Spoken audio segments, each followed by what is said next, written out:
15 years old, I got into wrestling business. I wasn't really a fan prior to that, but I saw it on TV. My brothers were huge fans, and I was flipping through the channels one night. I said, you know, there's got to be more to this because this stuff's been around for years.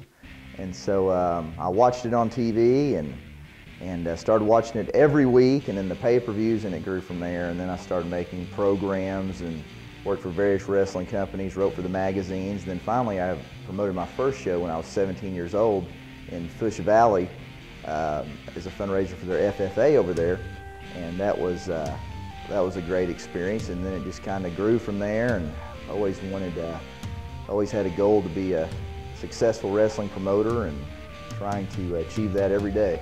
When I signed my contract with VH1 and I appeared on Megan Once a Millionaire, that's when I knew that I could achieve a lot of the goals that I've had, because that was the first goal on the list. Because when I was in college, I watched all these VH1 reality shows, and I said, you know, I think I could get on one of those. And it's a long story, but one thing led to another, and I made that show, and then that gave me the confidence to keep on and proceed with the wrestling company and keep pushing that to a national and international level.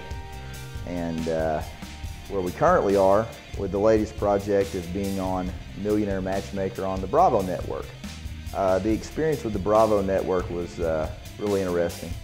Los Angeles is a really neat place. I encourage everyone to visit it at least one time. The weather there is great. I like the people there. Food was good. It was a great experience. You know, but for me, it was just another goal in the entertainment business. I wanted to get on Millionaire Matchmaker, and I kind of set out a goal to do that. And you know, it didn't just happen. You know, it took me a couple of years to get through the casting process to make that happen. And they were a class act. I was in LA for 10 days shooting that.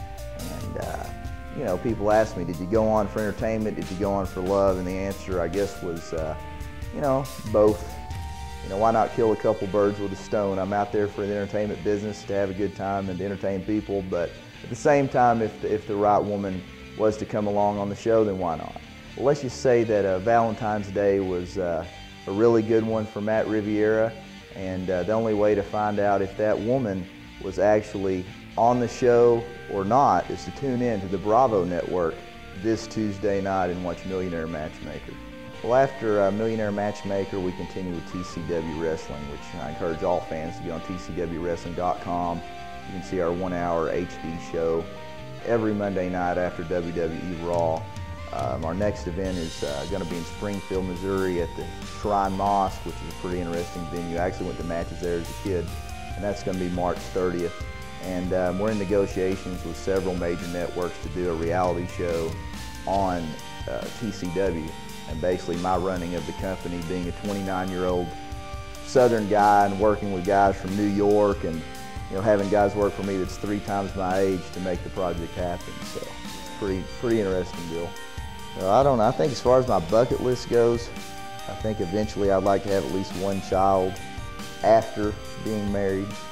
And I think that I just want to continue to entertain people.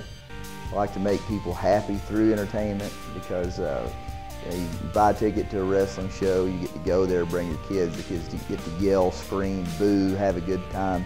What else can you provide that you give people that outlet to forget about their stresses, you forget about their bills they have to pay?